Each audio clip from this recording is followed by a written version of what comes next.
me and my lips and my voice so that people can hear you. De tompo ahosory ny molotro sy ny feoko mba hahafahan'ny olona mandre anao Because it's all about you, Lord. satria momba anao rehetra le izy tompo. In Jesus' name we pray. Amin'ny anaran'i Jesosy nivavahanay a. Amen. Amen. Okay, can you remember yesterday? I'm not sure if everybody was here yesterday, but we can quickly go through yesterday. Dia tsy haiko hoe tadidinao ve le omaly tsy fantatra hoe raha teto daholo ve tsika tsirairay fa amerina kely le zavatra nresantsika omaly aloha. So we are focusing on the Lord's Prayer Rehefa mifantoka mivavaky ny nampianaran'ny tompo sika and 6 aspects of the Lord's Prayer, dia misy zavatra anakenina momba ny vavaka nampianaran'i Jesosy or focus points. na hoe zavatra tokony fantohana teboka tokony fantohana. The first one yesterday was God's character, Dia ny voalohany omaly dia hoe ny toetran'Andriamanitra, and then God's kingdom, dia ny fanjakan'Andriamanitra ny faharoa, and then God's provision. sy ny fahatelo dia ny famatsian'Andriamanitra. So today we continue and we start with point 4. Dia androantsika anoy dia anoy amin'ny teboka fahaefatra. It's in Matthew 6 verses 12, Dia ao Mateo toko fahenina andiny faharoa ambin'ny folo. and it's the Father's forgiveness. Dia ny famelan-keloka avy amin'ny ray. It's always been a very important aspect for me. Anisan'ny zavatra anankiray tena nanandanja tamiko le izy. Just because we need forgiveness. Satria mila famelan-keloka tsika tsirairay. We need mercy. Mila famindrapo. We need grace. Mila fahasoavana. Because we are human. Satria olombelona ihany sika. And this flesh Ary ty nofo ty and this mind sy ty sainy ty is not always connected with God. dia indraindray tsy mifandray amin'Andriamanitra foana. Because we see things, Satria tsika mahita zavatra, we want things. mitady zavatra. And if we cannot find it, we make plans to get it. Dia raha ohatra hoe tsy azontsika le izy dia lasantsika manao drafitra mba hahazahoantsika azy. So sometimes we are not aligned with God. So forgiveness is a very important topic. Dia indraindray tsika tsy mifandray tsara amin'Andriamanitra dia anisan'ny zavatra tena manandanja ny famelan-keloka. So let's read Matthew 6 verses 12. Dia vakintsika ny Mateo toko fahenina ny andiny faharoa ambin'ny folo.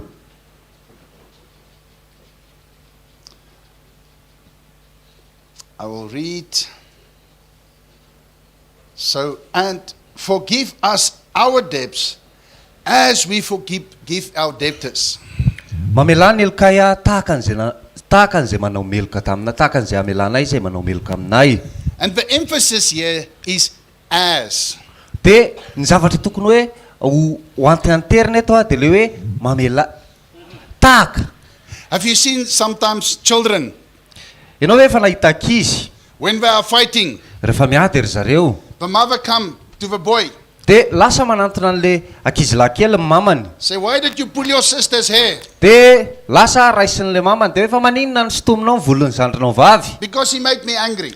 satria tezitra aminy aho. But you cannot pull your brother's hair Fa ianao tsy afaka misintona ny volon'ny anadahanao or your sister's hair. na hoe volon'ny anabavinao. Now you have to say sorry. Dia amin'izao amin'izay ianao mila mialatsiny. Sorry. Mialatsiny. Because I said it now.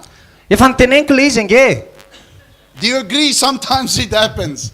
Ianao hoe manaiky hoe mitrango izany indraindray. But we as adults, Fa tsika amin'ny maha-olon-dehibe atsika sometimes we say, it's difficult to say sorry. satria olon-dehibe atsika dia ohatrany hoe miasa saina loatra dia hoe sarotsarotra kely le mialatsiny. Because you don't understand what that person did to me. Satria tsy azonao mihitsy ange zavatra nataony io anankiray io tamiko e. What he did to me affected my whole life. Ny zavatra nataony tamiko dia nisy fiantraikany lehibe teo amin'ny fiainako manokana. We'll come back to that. Verina amin'izay tsika avy eo. Let's go to 1 John 1 verses 9. Dia tsika hijery ao amin'ny Jaona voalohany toko voalohany andininy fahasivy. 1 John 1 verses 9. Jaona voalohany toko voalohany ny andininy fahasivy. If we confess our sins, he is faithful and just to forgive us our sins and to cleanse us from unrighteousness. Raha miaiky ny eloko isika dia marina sy matoky Andriamanitra amela ny fahotantsika manadio antsika ho afaka amin'ny tsy fahamarinana. And confession Zany hoe miaiky zany is not sorry. hoe azafady. There's a difference between remorse and regret. Misy fahasamihafana ny hoe remorse sy ny regret. It's like your wife catches you, you are drinking milk from the container out of the fridge. Dia ohatrany hoe tratra mivadinao zao ianao ohatrany hoe sotronao amin'ilay tavoahangy le rononao anaty frizidera. And you say sorry. Dia miala tsiny fotsiny ianao. And tomorrow, Dia rapitso you are just a little bit more careful. dia mitandritandrina kokoa ianao fa averinao ihany le izy. And you still do it. Dia mbola ataonao ihany nefa. And 3 days later, she catch you again. Dia 3 andro aoriana indray tratrany indray ianao. And you say sorry. Dia miala tsiny indray ianao avy eo. And it going around the mountain all the time. Dia miodikodina eo amin'ilay tendrombohitra, miodikodina eo foana ianao. But regret Fa hoe manenina amin'ny zavatra anankiray dia zao. is when you think what you are doing Hoe dinihanao tsara le zavatra ataonao and the effect it have on you sy ny fiantraikany ho eo aminao and the people around you sy ny olona manodidina anao and the effect it have with your relationship with God. sy ny fiantraikany amin'ny fifandraisanao amin'Andriamanitra. That is confessing. Zany no hoe miaiky. Lord, I'm really sorry. Hoe tompo tena miala tsiny I don't know how I can keep on doing this, but please help me. hoe tsy fantatra hoe fa maninona manohy manao zavatra ohatra zao fa mba hampio ary. And then we need God's patience in our lives. Dia mila ny faharetan'Andriamanitra tsika eo amin'ny fiainantsika. And we say, Lord, please, I'm very sorry. Dia mila miteny tsika hoe tompo tena miala tsiny And when God says, forgiven. dia hoy izy Andriamanitra hoe voavela ny elokao. But now sometimes, Fa zao indraindray when somebody do something to us, rehefa misy olona manao zavatra amintsika we forget that He says, I will forgive your sins as you forgive your sins of your trespasses. dia adintsika indraindray hoe za mamela ny eloka reo tahaka ny amelanareo ny eloka izay nanao meloka taminareo. We'll get back to that as well. James 1 verses 17. Iverina amin'izay ihany tsika rehefa avy eo fa James 1 verses 17. Jakoba toko voalohany ny andininy fafito amby folo.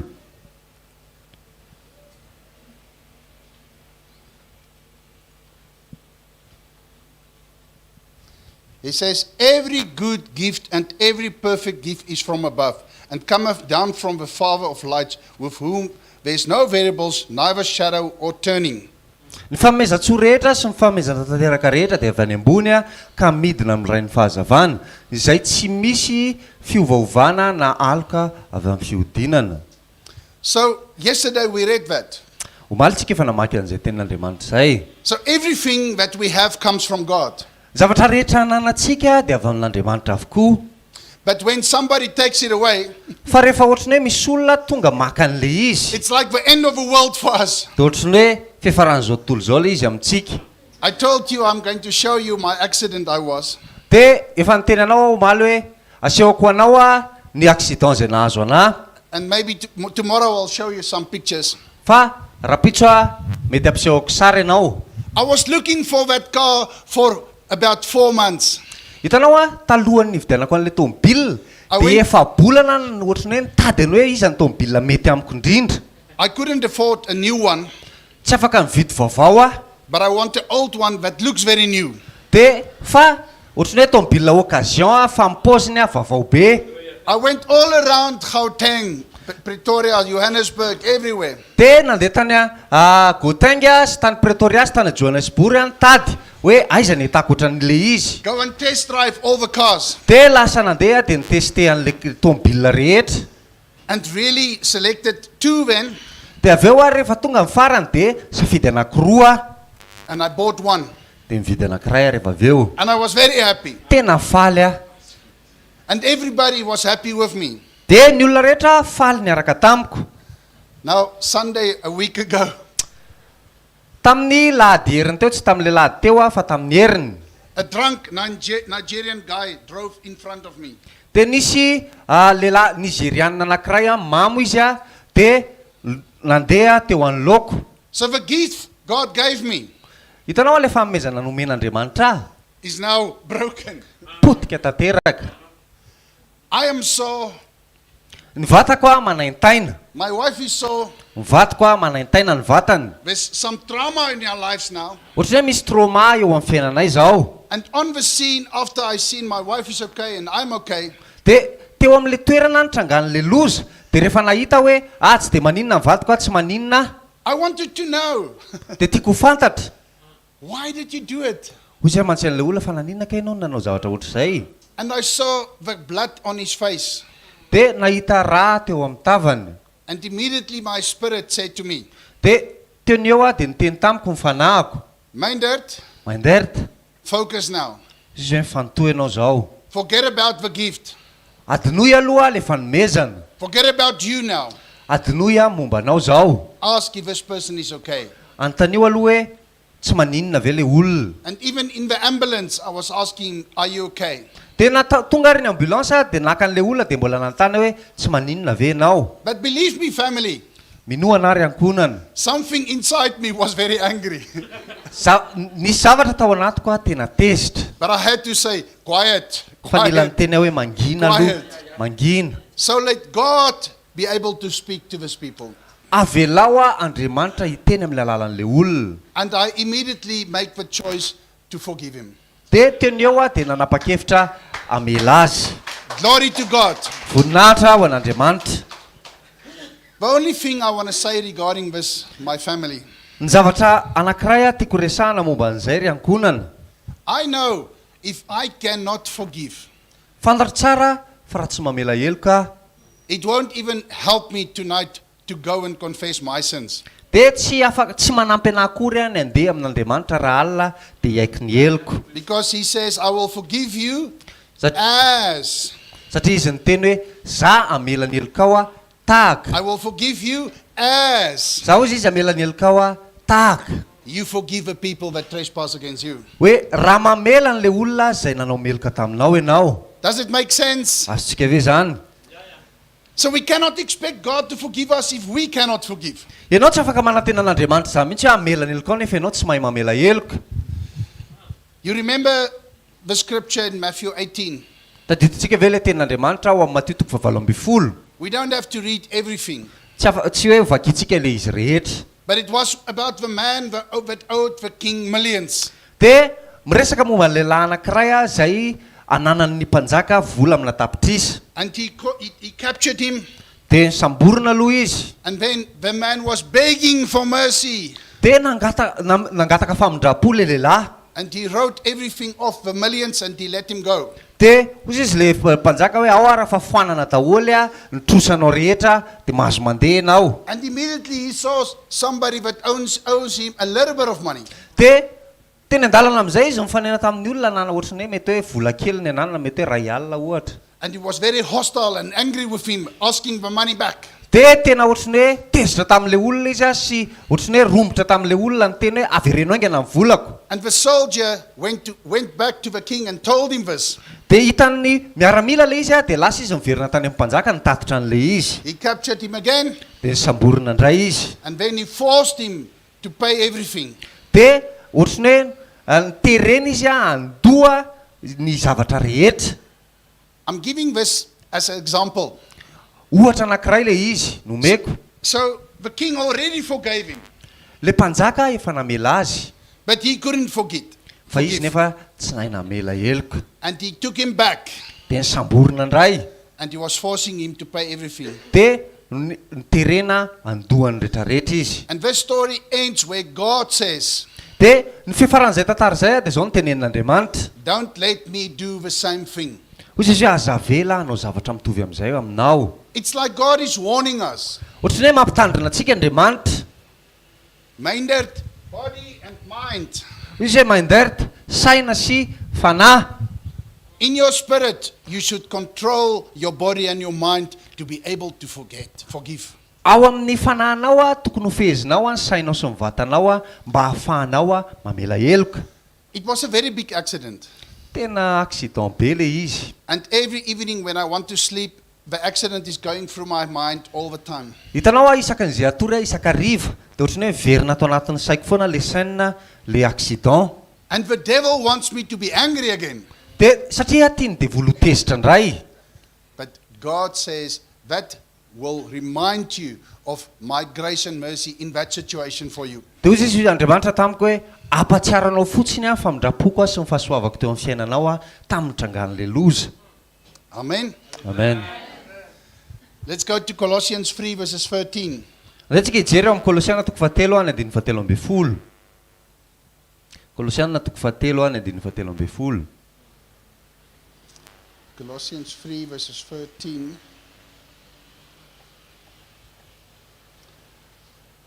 He says, forbearing one another and forgiving one another, if any man have a quarrel against you, even as Christ forgave you, so also you do. Mifandefera ka mifamela eloka ianareo. Raha misy manana elo amin'ny sasany a tahaka ny namelan'ny tompo a ny elokareo a no aoka mba hamelanareo eloka kosa. So here is saying something about the example of Jesus. Eto a dia miresaka momba ny ohatra momba ny Jesosy. Now Jesus Jesosy a was a man. dia olombelona tahaka antsika ihany. He bled. Mety mandeha rà. He had emotions. Nanana fihetsepo. He cried. Nitomany izy. He became angry. Netitezitra. Like us. Ohatra antsika rehetra ihany. And Judas Fa Judasy deceived him. namitaka azy. And he was really not a good person with Jesus. Judasy a tena ohatrany hoe olona tsy tsara tamin'i Jesosy. And he got many chances. Ohatrany hoe tamin'ny fotoana betsaka nanomezan'i Jesosy chance ao anazy. But the example I want to use is Peter. He's one of his best friends. Dia ny ohatra anankiray ohatrany hoe Petera anisan'ny namana akaiky an'i Jesosy. What I do not understand Ny zavatra tsy azoko dia izao. is many times I meet people Matetika mihaona amin'ny olona. and I see a lot of broken relationships. Dia mahita fifandraisana potika be dia be a. And I ask why. Dia manontany hoe fa maninona. You don't know what that guy did with me. Dia izy le olona hoe tsy fantatra marina ny zavatra nataon'iny lehilahy iny tamiko. He's a liar and a thief. Izy tena mpandainga iny sady mpangalatra. I cannot trust him anymore. Tsy afaka matoky anazy tsony a. And when I said, but what did Peter do with Jesus? Dia izy hoe fihinana kay ny zavatra nataon'i Petera tamin'i Jesosy. He denied him 3 times. Nilavon'i Petera Jesosy a intelo. That's really not good for us to be denied. Zany a zavatra tsy tsara ho antsika hoe mandana azy zany. Now I give a good teaching. Zao a manome fampianarana mahafinaritra. And people ask, Brother Zao, do you know Mindert? Dia mety hoe afaka manontany any pasteur Jao a ny olona hoe mba fantatrao ve Mindert? Yes, I know him well. He's one of my friends. Dia hoe za tena mahafantatra tsara an'iny namako anankiray iny. But I give a bad teaching, and really I'm starting to be a bad person, and bad words is coming out of my mouth. Dia hoe fa iny tena mpampianatra ratsy a dia lasa manomboka miteny ratsy a sy zavatra ratsy be dia be mivoaka amin'ny vavako. Somebody asked him, do you know Mindert? Dia misy manontany ray hoe mahafantatra Mindert nga ianao? Yeah, I remember him a little bit. I'm not really sure. Dia avy eo amin'izay dia hoe But let's talk about something else. tadidiko tsara Mindert fa ohatrany tsy azoko antaka tsara hoe fantatra tsara ve izy fa laotsika hiresaka zavatra hafa. It's easy for us to do it if we are ashamed of somebody. Mora kely ho antsika ny manao zavatra ohatr' izany ary rehefa menatra ho amin'ny olona hafitsika. Now suddenly everybody was against Jesus. Dia tampotampoka teo a na ny namany ary nandahana azy dia ny olona rehetra lasa nanohatra an' Jesosy. And Peter was confronted with, you are one of them. Dia rehefa tonga ny olona nanontany an'i Petera dia niteny hoe ianao koa mba ohatrany hoe namany niaraka taminy ianao. And suddenly, no. Dia tampotampoka teo izy za tsy fantatro iny. But when Jesus, after the cross, Fa tao aorianany azy fijaliany Jesosy he went back to Peter. dia lasa izy miverina tany amin'ny Petera. And that's part of forgiveness. Dia zany a anisan'ny famelan-keloka. That's part of understanding the weaknesses as humans. Dia zany a dia anisan'ny fahatakarana hoe indraindray ny olona manana fahalemena. Even sometimes I cannot trust myself. Indraindray ary tsy matoky tena. So how do you expect people to be perfect? Dia ahoana kay nanantenanao hoe tsy maintsy tanteraka ny olona anankiray. There's no perfect marriage. Tsy misy fanambadiana tanteraka zany. There's no perfect relationship. Tsy misy fifandraisana lavorary zany. And maybe even in the next accident, I don't want to call it, De mety hoe amina accident manaraka za akory tsy hoe miantso accident vaovao. I might react differently. Mety hoe tsoatran'le nataoko teo any fomba amaliko an'le zay rehefa mitranga. The only thing I'm saying, people, Ny zavatra tokana teneniko vahoaka we should decide in our lives here this morning de mila manapa-kevitrytsika ao anatintsika amin'ity maraina ity. to decide to be merciful and graceful. Mila manapa-kevitra amindra foa so be fahasoavana. That's the example of Jesus. Satria zany a ny ohatra naseho an'i Jesosy. Does it make sense to you all? Azontsika tsara ve zany? So when we approach God to say, God, sorry for today, De raha ohatra ianao mandeha manantona an'Andriamanitra de miteny hoe Andriamanitra miala tsininy amin'ny androany. expect God to ask you, De mila miandrandra l'Andriamanitra ianao ametraka fanontaniana aminao. don't you think you should go to that person at work you were very angry with? De hoe tsy tsaratsara kokoa aminao ve mandeha any amin'le olona ny ampiasana anareo zay natezitra be anao. Azala, Lord, but hey, that man is... No, but you want to reason with God now. Avy eo amin'izay ianao lasa miady hevitra amin'Andriamanitra. God, you know that man. You know his mind. He's always trying to control me. De ianao ka tsy mahafantatra ny fomba fisainana. Izy nge miezaka amin'ny fiaina foana e. I promise you, church, Mampanantenanao ary fiangonana. if somebody is hostile towards you, Raha ohatra hoe misy olona zao miavinavina na ohatry hoe milongolongy aminao and you go to him de lasa ianao manantona azy saying, Salamat Tibku, de miteny hoe salama tompoko. you look very good this morning. Tena mahafinaritra be ny pozinao andro amin'ny maraina. I love you. Tiako ianao. Even if that man thinks, Mindert is a lunatic, everything is not... De mety eritreritra le olona ty mandery-tenga mety misy favoazana kely ny sainy. I promise you, even if he's hostile with me at work every day, De na de ohatrany hoe miavinavina amiko ary izy any ampiasana isan'andro. he won't be able to be bad to me if I always show love and respect and very goodness and kindness and all the fruit of the Spirit. De sarotra be ho anazy ohatrany hoe amaly zavatra ratsy anahy satria za maneho fitiavana ho anazy mameo fahatsora-po sy maneho vokatra ny fanahy rehetra eo aminazy isan'andro. If somebody is angry and he wants to fight now, hey, Raha ohatra hoe misy olona Yadi, raha ohatra hoe misy olona tezitra zao de te hiady aminy ianao. and you tell him, I choose to love you. De miteny amin'le olona ianao hoe za misafidy ity ianao. It will be difficult, my brother, you agree? Sarotsarotra rahalahy raha ohatra hoe te hiady ianao de tenenina zavatra ohatra zany de mbola vonona be any avy eo. But that's more powerful than taking up your fist. De misy hery lehibe lavitra zany noho ny hoe lasa ianao de mamoritra ny totondronao. I won't even be able to hit somebody if he tells me, I choose to love you. Sarotra be amiko nohatra ny hoe amely totondro ny olona anankiray raha miteny le olona zafady aloha za nge tia anao hoe za misafidy tia anao. So before you go to God, Alohan'ny andehananao any amin'Andriamanitra, go to the man first ndara aloha mankany amin'le olona and say, I choose to forgive you. hoe misafidy amelanao. You can even say, Afaka miteny koa ary ianao. maybe you don't want to hear what I wanted to do with you, Mety hoe tsy tianao hoenao koa raha ny zavatra saiko ataoko aminao. but I choose not to do it and I choose to forgive you. Fa misafidy tsy hanao an'le izy de misafidy amelanao. And I ask you to forgive me too. De mangataka aminao koa mba amela. Amen. The fifth point is the Father's guidance.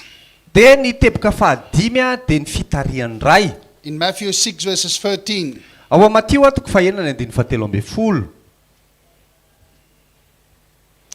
Matthew 6 verses 13.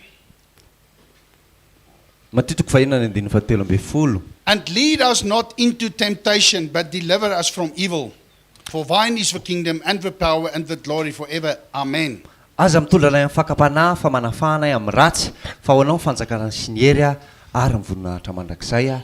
Amen.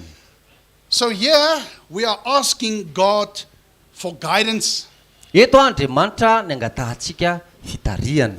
because we see it, lead us not into temptation. Satria eto tsika miteny mamaky hoe aza mitondra anay any amin'ny fakam-panahy. And you still remember yesterday's scripture in Proverbs 3 verses 5 to 6? Tadidintsika ve le ten'Andriamanitra vakitsika omaly atao amin'ny ohabolana toko fahatelo any andininy fahadimy ka hatramin'ny sy ny andininy fahaenina. And the last one is, I will direct your path. De ny farany dia hoe za hitarika ny lalanao.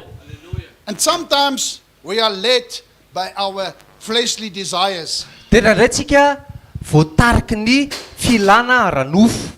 And it brings us into temptations. De lasa mitondra antsika ho any amin'ny fakam-panahy le izy. And we make bad decisions. De lasa mandray fanapa-kevitra ratsy sika eo amin'ny fiainana. Like one day, a person was calling. Ndray andro zay nisy olona ny antso ahy. He was sitting in the jacuzzi with another woman. Mipetraka tao anatina jacuzzi izy a miaraka amina vehivavy anankiray. And he says, what do I do now? Hoy izy hoe inona zao ny ataoko?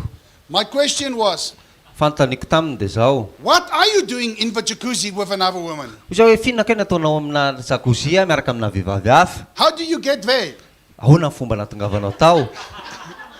Now it's not so easy to get away. Satria zao amizay tsy mora miala ao anatin'le jacuzzi. But I suggest, get out of the jacuzzi and run. Fa hoy zay hoe taminazy hoe mivoao anatin'le jacuzzi a de ndana mitsoka.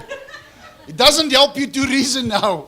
Tsy manampy anao akory any fedina hevitra zao. You must run. Fa lasa fotsiny ianao mandositra. So I want us to go to James 1 Tikiratsika heverina amin'ny Jakoba toko voalohany. in this example.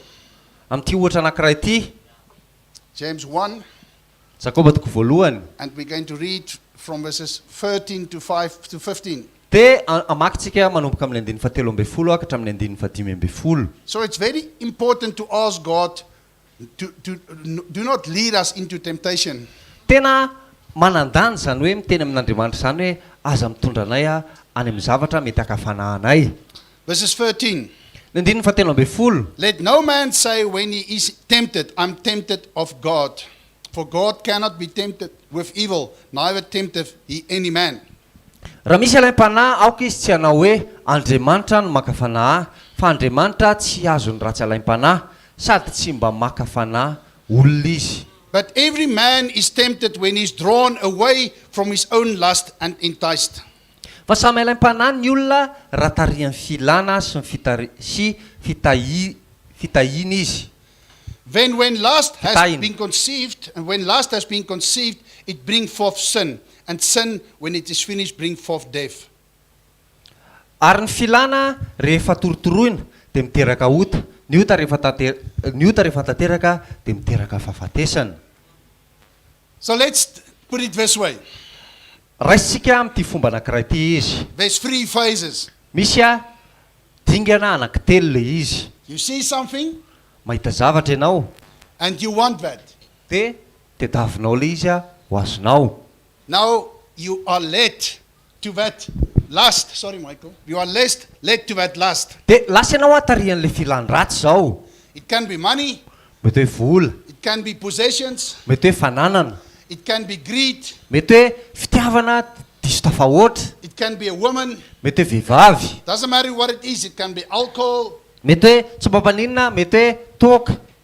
But you see it. Fa hitanao le izy. Everybody see it. Ny olona rehetra mahita an'le izy. But now you go further. Fa ianao a lasa mandroso kokoa. You start to engage in it. Dia lasa ianao a manomboka manomboka amin'ny resaka tsikelikely amin'le izy. The first phase is not yet lust. Hitanao a le dingana voalohany a tsy mbola filany ratsy. The second phase becomes lust. Fa le dingana faharoa efa manomboka filany ratsy le And the izy. third phase is sin. Le fahatelo amin'izay a rehefa torotoroina le izy a dia lasa fahotana. Does it make sense to you? Azontsika ve zany? Because if you see something, Raha ohatra ianao zao mahita zavatra anankiray, you appreciate it. dia ohatry ny akasitrahanao le izy. But then you should stop and They- go away.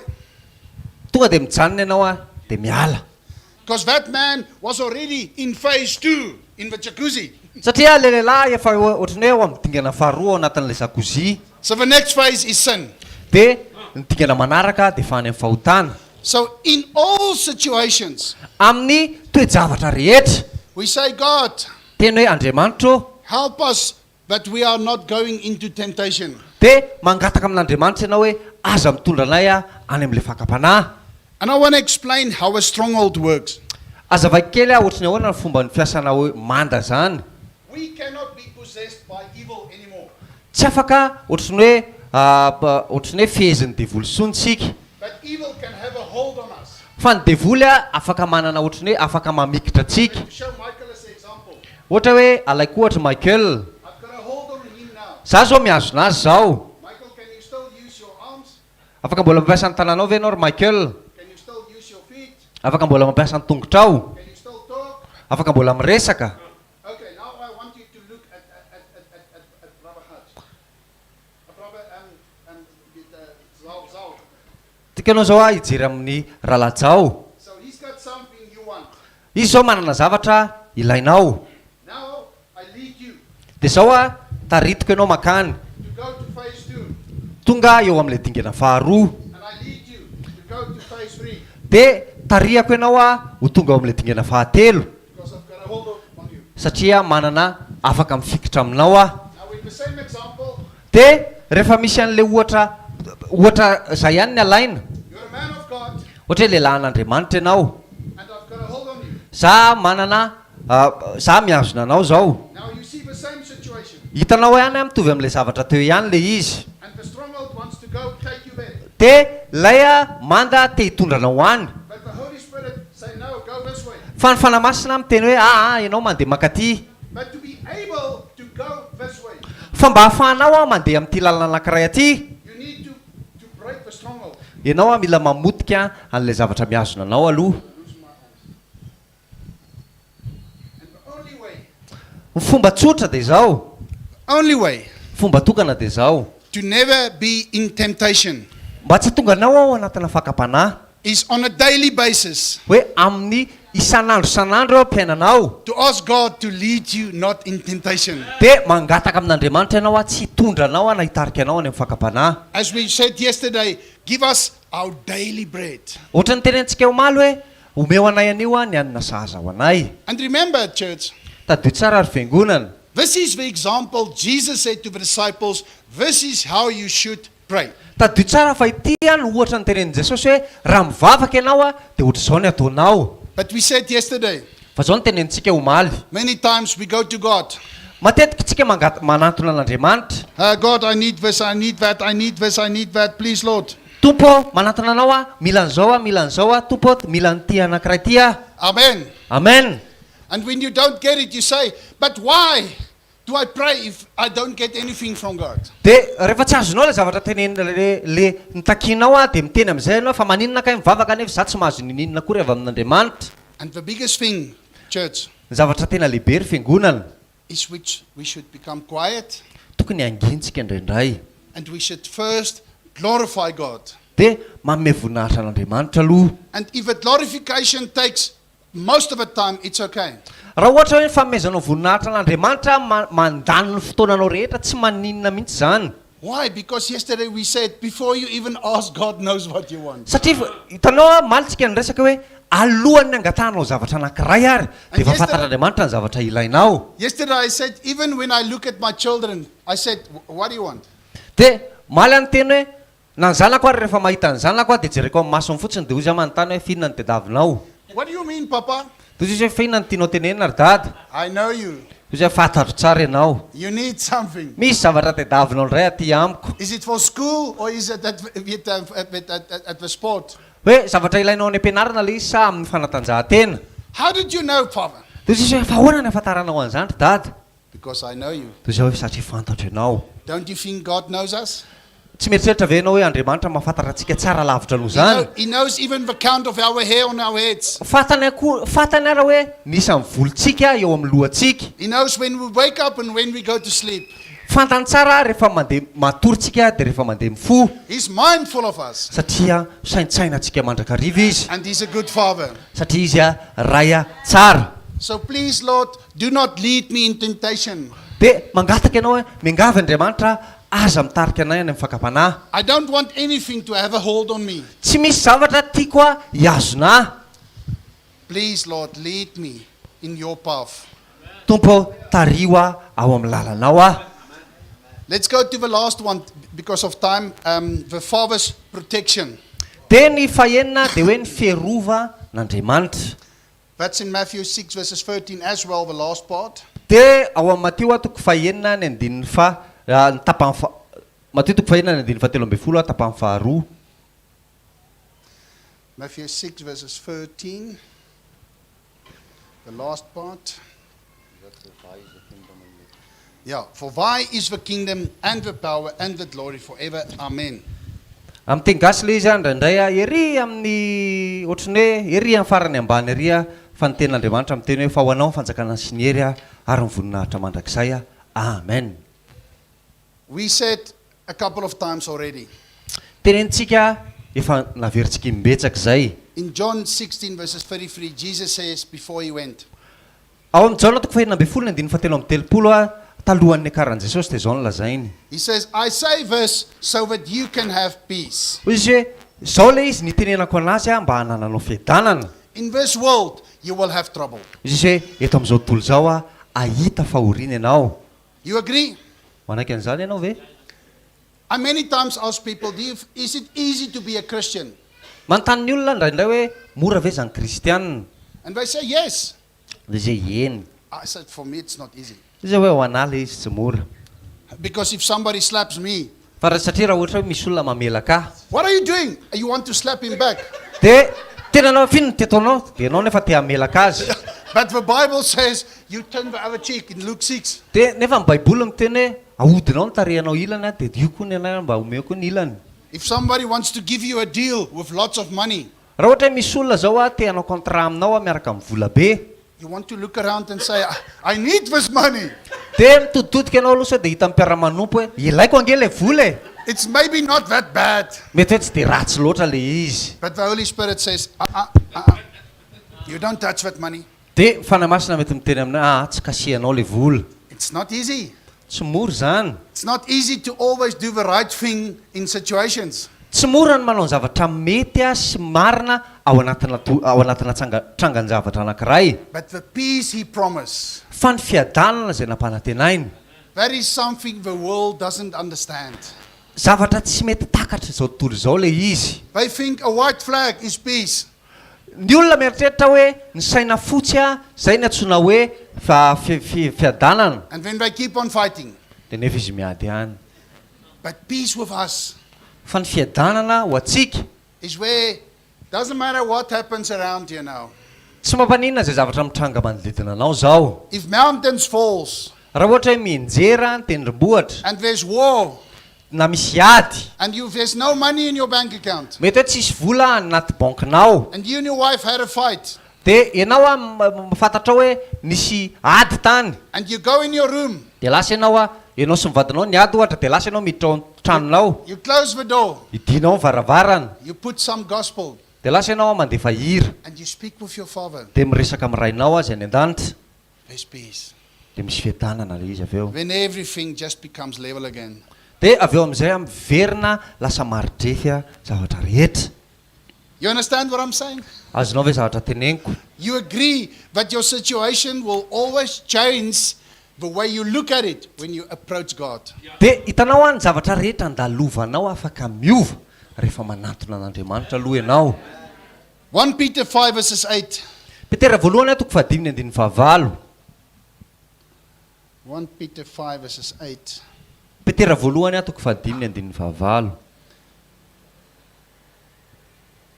It says, let me just put on my glasses.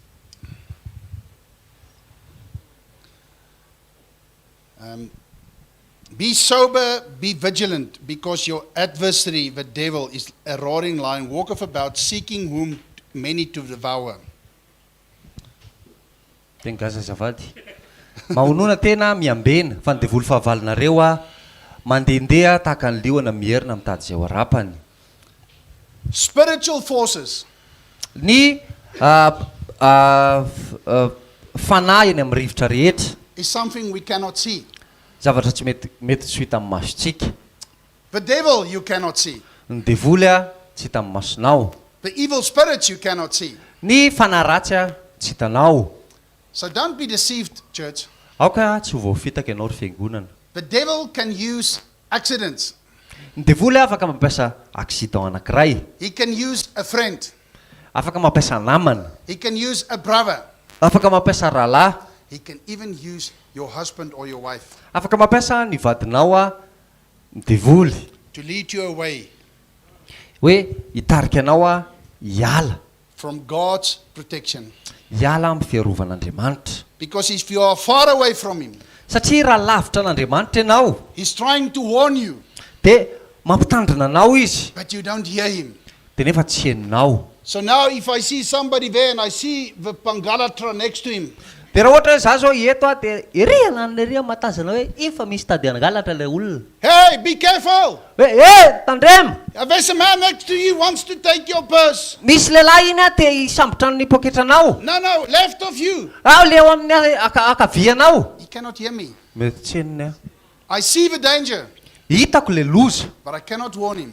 fa tsy afaka mampitandrina azy aho. The further you are away from God, Arakaraka ny analaviranao an'Andriamanitra, the more you get away from His protection. dia miala amin'ny fiarovan'Andriamanitra ianao amin'izay And in fotoana this izay. world, we need God's protection. Ary eto amin'izao tontolo izao tena ilaintsika ny fiarovan'Andriamanitra. That's why in John 10:10, Jesus says, Zany mahatonga ny ten'Andriamanitra ao amin'ny Jaona 10:10 milaza. Zao ny lazain'i Jesosy. let's go there. Dia tsika andeha hijery an'izay. John 10:10.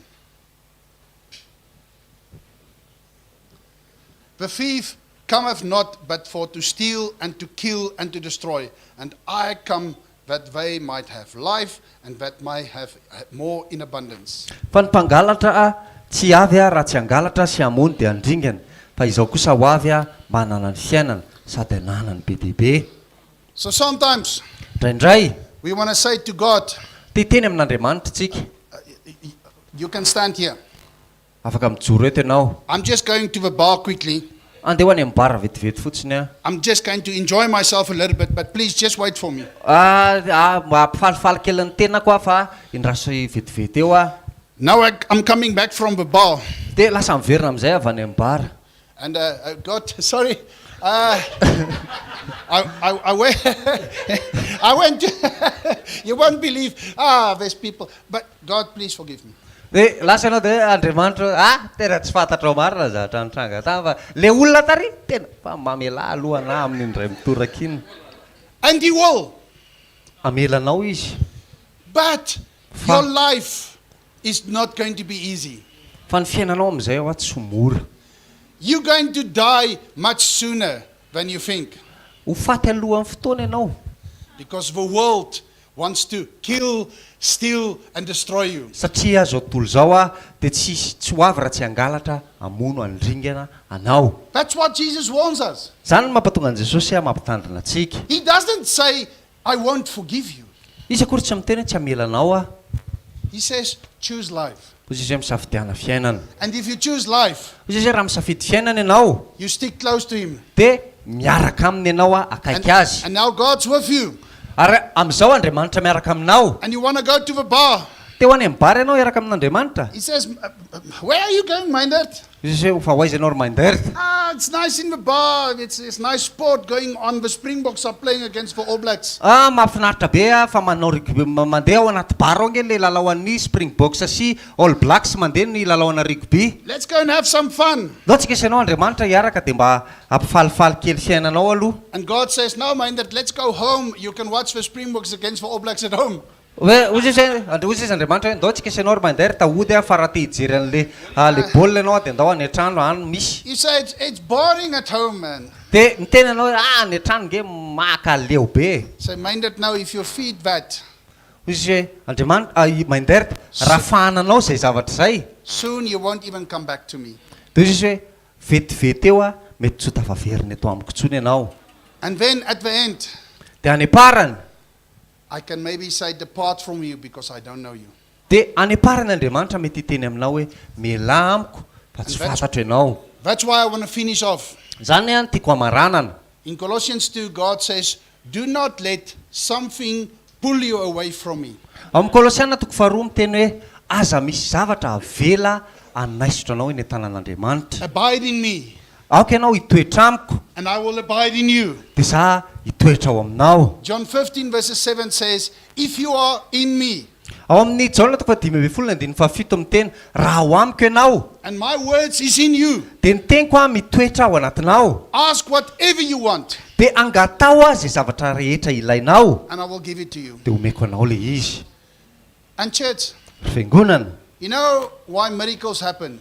mba fantatra hoe fa maninona mitranga ny fahagagana?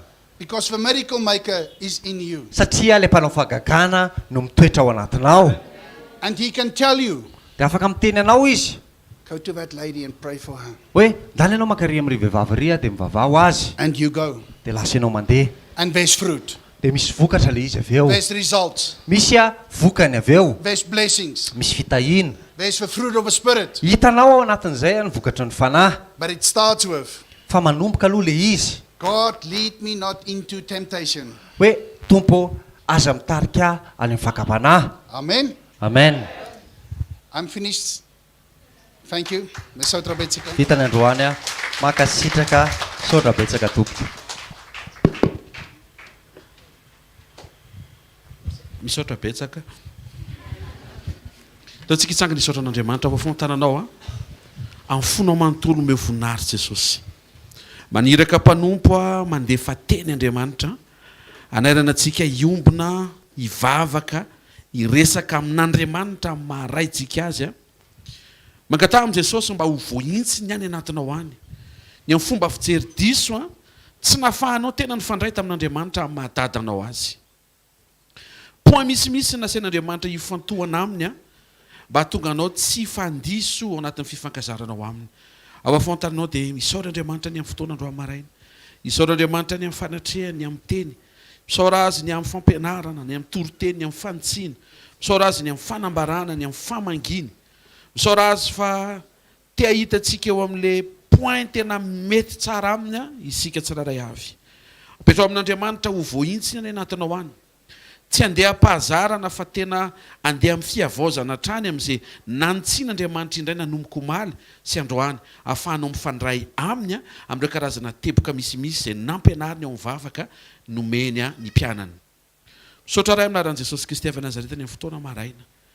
Misaotra fa manasitrana ny fifandraisanay aminao ianao amin'ny alalan'ireo teny rehetra mahakasika ny vavaka nampianarinao.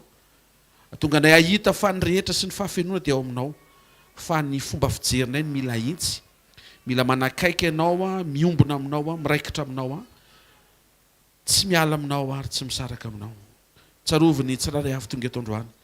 Ninona mety ho manjoa azy na vesatra, fa voazana na aretina na fahoriana na ady na olana amin'ny alalan'ny fiverenan'ny fifandraisana tsara aminao dia assure fa eo Jesosy ny zavatra rehetra. Mahita ny toetranao tsara zay a, misitraka ny fanjakanao zay a, misy famatsiana avy aminao voaomana, eo ny fiarovanao a, ary misy famelan-keloka mbola apatsahivinao anay an-trano fa misy zavatra mila reglena PDB satria te ahita ny fahatsarahanao te hiombona aminao zay. Misaotra ray aminaran'i Jesosy a. Amen. Tiaka mafitsika ao Jesosy a. Mahazo toerana vetivety a, ankaingana kely tsika avy hatrany dia manao fanatitra. Manao fanatitsika ho fisaorantsika n'Andriamanitra ny amin'ny fotoana androany a. Rapitso a mbola mitoy ny fiarahantsika miaraka amin'ny mpanompon'Andriamanitra eto a sy ny mpanompon'Andriamanitra mandika teny ankeo izay isaorana BDB a manao ny fanompoana atonga antsika ahazo resaka. Le teny anglisy misy amin'ny voalondohany ahazo rehefa tena mandeha mazakazaka be sy dia very be anao tsy atao mason'le vahiny leloy a. Dia misaotra n'Andriamanitra ny manana talenta sy ny fahasoavana manao ny fampitanteny amin'ny voalohany eo ohatry ny yes amen sesisesy amin'izay izy sisy azonao tsony amin'izay aleo to amin'ny teny gasy dia mba azo le izy a toy izay a mieritreritra hoe mahabe le teny anglisy nefa mialeto avy eo a good morning sy any voarainao a fa le révélation mety tsy ho voaray. Nisy voatavy tamin'le fotoana andro maraina. Tsangano tananao hoe avy reny hoe misaotra Jesosy hoe reny teny reny a aza velan-dalo fotsiny fa ampiaro a avy hatrany dia tsy ny any anatin'ny fifandraisanao amin'Andriamanitra. Ary ao akaiky raha mbola azo atao ary dia avereny kely. Misy MP3 ao a, misy ny mail azo alefanao ny pasteur Franck dia mahazo isan'andro ianao a, somary avereny kely. Avereny kely enona dia itsio a ny fahafahanao mahafantatra n'Andriamanitra araka ny point izay nomeny. Rapitso a mbola mitoety anatin'ny sekoly ianarantsika an'Andriamanitra. Amen. Manasanao hitsangana ary dia metraka tsotra ny mpanompon'Andriamanitra dia miravintsika. The blessing please sir. Mesotra betsika. I just want to thank you all te hisaotra antsika tsirairay aho because I always see smiles satria mahita tsikitsiky foana and I see love, mahita fitiavana foana and it's the same from me.